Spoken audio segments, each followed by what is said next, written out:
여호와여, 주의 분노로 나를 책망하지 마시오며 주의 진노로 나를 징계하지 마옵소서. 여호와여, 내가 수척하여 싸우니 내게 은혜를 베푸소서. 여호와여, 나의 뼈가 떨리오니 나를 고치소서. 나의 영혼도 매우 떨리나이다. 여호와여, 어느 때까지니까? 여호와여, 돌아와 나의 영혼을 건지시며 주의 사랑으로 나를 구원하소서. 사망 중에서는 주를 기억하는 일이 없사오니 스올에서 주께 감사할 자 누구리이까? 내가 탄식함으로 피곤하여 밤마다 눈물로 내 침상을 띄우며 내 요를 적시나이다. 내 눈이 근심으로 말미암아 쇠하며 내 모든 대적으로 말미암아 어두워졌나이다. 악을 행하는 너희는 다 나를 떠나라. 여호와께서 내 울음소리를 들으셨도다.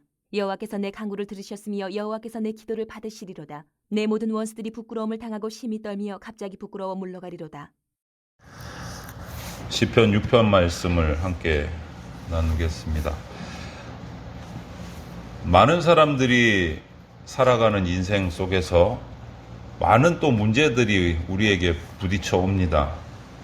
그런데 보면 그리스도인들이 그런 문제들이 이런저런 일들이 연속적으로 다가오게 되면 그 문제에 파묻혀서 빠져서 하나님께 등을 돌리는 경우들이 종종 있습니다. 그 문제만 바라보다가 그 문제만 고민하고 걱정하고 근심하다가 정작 하나님으로부터 돌아서는 경우들이 생긴다. 어떤 경우는 그런 일 때문에 내가 범죄한 것으로 말미암아서 하나님의 심판을 두려워서 벌벌 떨기만 할 때가 있다. 그 이유가 뭘까? 왜 문제가 생기면 거기에 빠져서 하나님께 등을 돌릴까? 아니면 그로 말미암아 내가 하나님 앞에 범죄한 것 때문에 두려워서 벌벌 떨고만 있을까? 이유는 뭘까? 단순해요. 하나님을 잘 알지 못해서. 하나님이 어떤 분인지 잘 알지 못해서 이런 일들이 생긴다.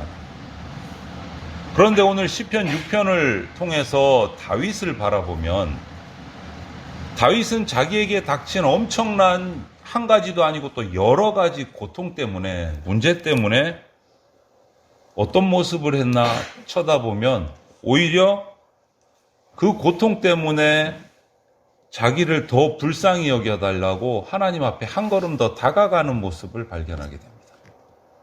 하나님께 등을 돌리는 것도 아니고 번제 때문에 두려워서 하나님 앞에 숨는 것도 아니고 오히려 하나님 앞에 더 찰싹 붙어가는 모습을 보게 됩니다. 그리고 하나님 앞에 붙어서 하나님 나 좀 불쌍히 여겨주세요 라고 간구하고 부르짖는 모습을 보게 돼요.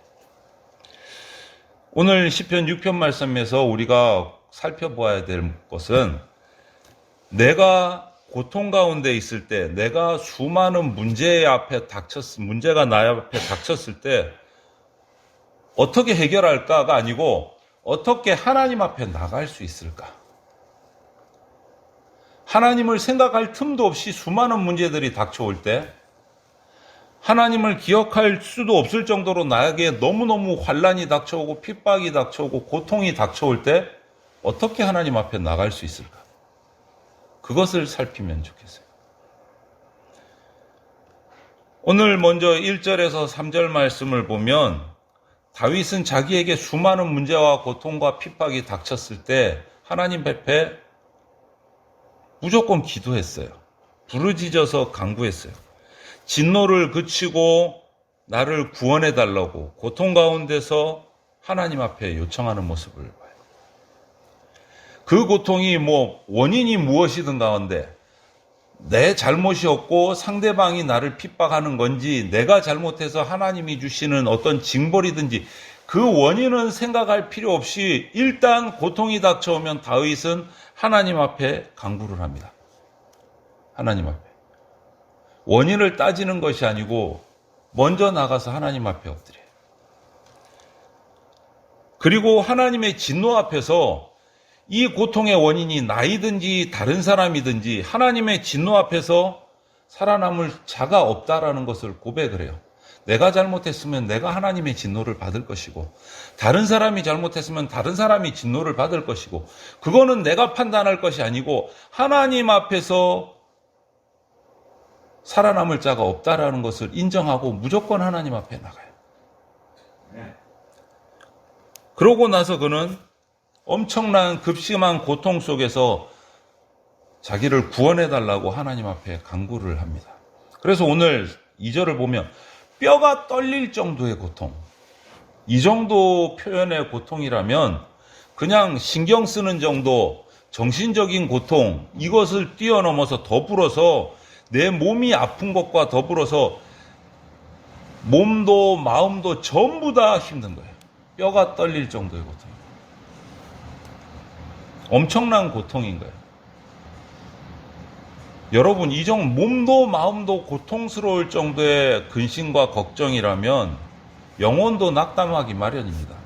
하나님 앞에 기도할 생각조차 못할 수도 있어요. 그래서 다윗은 그 고통 가운데 3절에 어느 때까지 내가 이 고통을 당해야 됩니까? 어느 때까지니까 이렇게 부르짖죠. 어느 때까지 이래야 됩니까?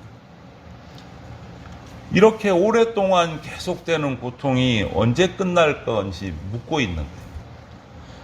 하나님께 나가는 방법은요, 문제와 고통의 원인을 내가 찾는 것이 아니라 그것은 하나님 앞에 맡기고 나는 일단 하나님 앞에 나가서 기도하는 거예요.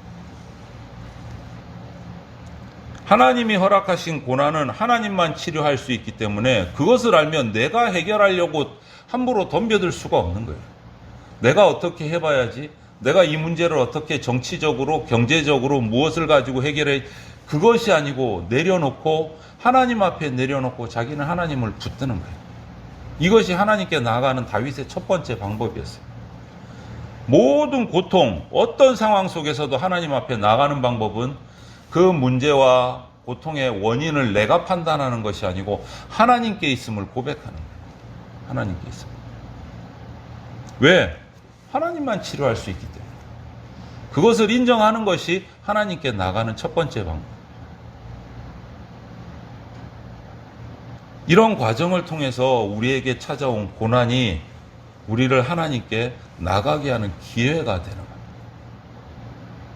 근데 우리는 일반적으로 어떤 문제나 공동체나 개인에서 오면 그것을 나의 어떤 경험으로 해결하려든지 아니면 정치적인 어떤 인간관계 속에서 해결하려든지 이런 것들을 찾아요. 근데 다윗은 그 방법을 찾지 않아요. 모든 것이 하나님께 달렸음을 인정하는 거예요. 그리고 하나님께 나가는 거예요. 내가 잘못했으면 내가 벌 받을 것이고 아니면 나는 구원받을 것이고 하나님께 맡기는 거예요. 그것이 하나님께 나아가는 첫 번째 자세입니다. 두 번째는 4절부터 7절을 보면 이렇게 구원을 간절하게 바라는 기도에서 하나님 저에게 관심을 좀 가져주십시오 라고 간구도 하고 탄식도 하고 발버둥을 치는 거예요. 하나님 앞에서. 이렇게 하면 하나님이 응답하실 수밖에 없는 거예요. 그 이유가 두 가지가 나올 수 있어요. 왜? 하나님은 첫 번째 인자한 분이시기 때문에 이렇게 발버둥 치고 탄식하고 간구하고 자기 앞에 착 붙어 있는 자에게 응답 안 하실 수가 없는 거예요. 인자하시기 때문에. 인자하시기 때문에. 사랑이 풍성하신 분이기 때문에 이렇게 간구하고 탄식하고 하나님 앞에 붙어 있는 자에게 응답 안 하실 수가 없는 거예요. 또 한 가지 응답 안 하실 수 없는 이유는 하나님의 구원이 없다면 오늘 시편의 기자인 다윗은 없어지는 거예요. 하나님의 구원이 없다면. 하나님만 구원하실 수 있기 때문에 하나님이 응답 안 하실 수가 없는 거예요.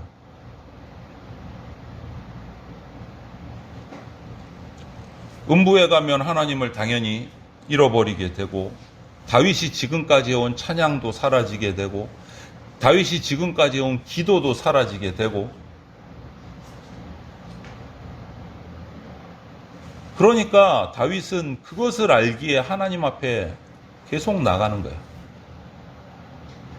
내가 잘하면 잘한 대로 내가 못하면 못한 대로 하나님 앞에 나가는 거예요.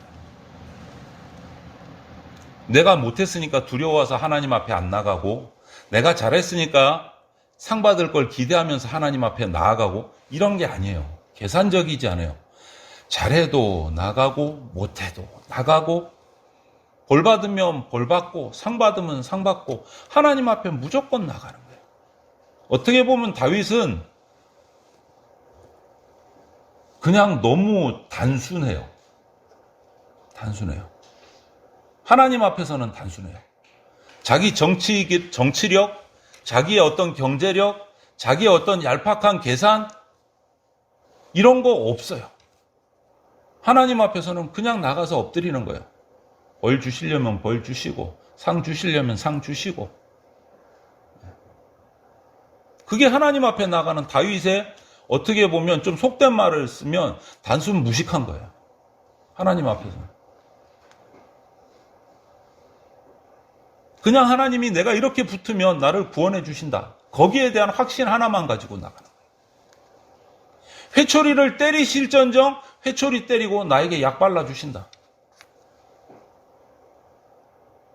내가 맞고 고통을 당해도 하나님 앞에 당해야지. 그러면서 나가는 거예요.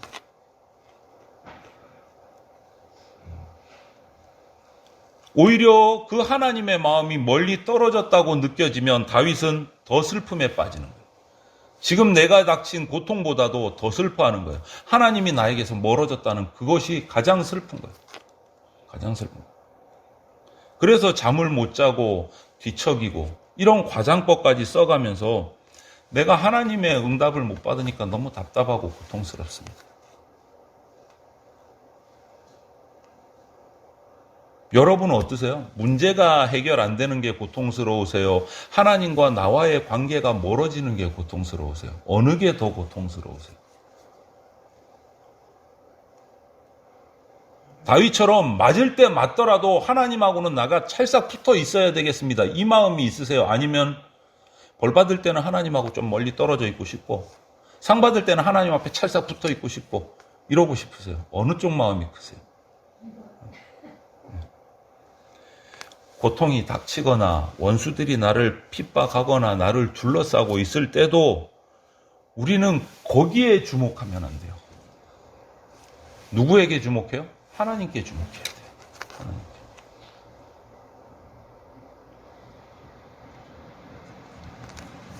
그렇게 간절하게 하나님 앞에 붙어서 간구하고 탄식하고 붙어있는 이 다윗이 오늘 시편 8절부터 10절 마지막 부분을 보면 그렇게 간구하고 그렇게 탄식하고 했던 바울이 어느 순간 이렇게 말해요. 물러가라 라고 대적들에게 외칩니다. 물러가라. 그리고서는 끝까지 나를 괴롭히는 원수들은 결국은 너희들은 부끄러움을 당할 것이다 라고 외쳐요. 원수 때문에 자기 뼈가 떨리는 고통을 당하고 영혼이 떨리는 공격을 받았는데 이제 너희들이 그런 떨림을 받을 것이다 라고 10절에 외치는 거예요. 그렇게 선포하는 거예요. 너희들이 그런 고통을 당할 것이다. 이제까지 왔던 고통에 대한 호소가 이제 찬양의 노래로 바뀌는 순간인 거예요. 그렇게 간구하고 탄식하고 하나님 앞에 나아갔을 때 하나님이 구원의 확신을 주셨는 거예요. 이제 그 고통의 부르짖음이 찬양에 담대하게 너희들은 물러가라. 나를 괴롭히는 원수 너희들은 이제 내가 당했던 고난을 당할 것이다. 선포하는 거예요. 물러가라. 하나님이 자기 기도를 들으셨고 자기를 구원하실 것이라는 확신이 생겼기 때문에. 여러분, 이러한 다윗의 기도에 대한 응답은 다윗 때만 해당되는 게 아니에요. 오늘 우리에게도 유효합니다. 이렇게 다윗의 모습으로 나가요. 하나님 앞에서 복잡하게 계산하지 마세요, 여러분. 하나님 앞에서 자기의 어떤 정치력, 경제력을 사용하려고 계산하지 마세요. 그것처럼 어리석은 게 없어요. 그것처럼 바보가 없어요. 제가 아까 다윗을 단순 무식하다고 평했는데 하나님 앞에서 우리가 할 수 있는 최고의 지혜로운 자세는 바로 다윗 같은 단순 무식한 자세예요, 여러분. 하나님만 바라보고 나가는 거예요. 그게 가장 지혜로운 거예요. 하나님 앞에서 계산하지 마세요. 통할 거라고 생각하세요.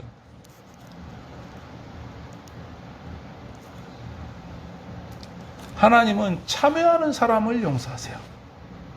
계산하는 사람을 보지 않으세요, 여러분. 뭐가 부족했어요, 하나님께서? 하나님 앞에서 기브 앤 테이크를 생각하지 마세요. 내가 헌금 많이 하면, 내가 헌신 많이 하면 하나님이 나에게 복 많이 주실 거야. 하나님이 뭐가 부족해서 우리에게 받으려고 계산하시겠어요? 다 가지고 계신 분인데. 그런 계산하지 마세요. 다윗처럼 우리가 나가야 됩니다. 다윗처럼.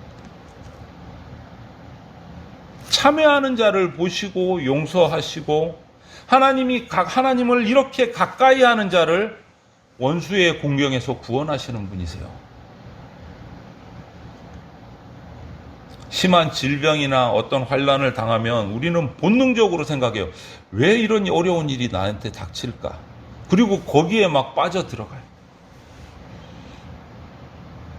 그런 것을 내려놓고 내가 하나님과의 관계가 어떨까를 돌아보는 시간이 되셔야 돼요. 나한테 왜 이렇게 어려움이 생기지? 복잡한 일이 생기지? 내가 하나님과 어떤 관계지 지금? 그거를 살피셔야 돼요. 문제에 빠져들지 말고. 눈물의 골짜기를 지나가는 자에게 하나님은 언제나 위로를 주십니다. 그래서 우리는 하나님 앞에 엎드려야 돼요. 울어야 돼요. 오랜 시간 동안 하나님 앞에 통곡하고 회개해야 되는 거예요. 회개해야 돼요.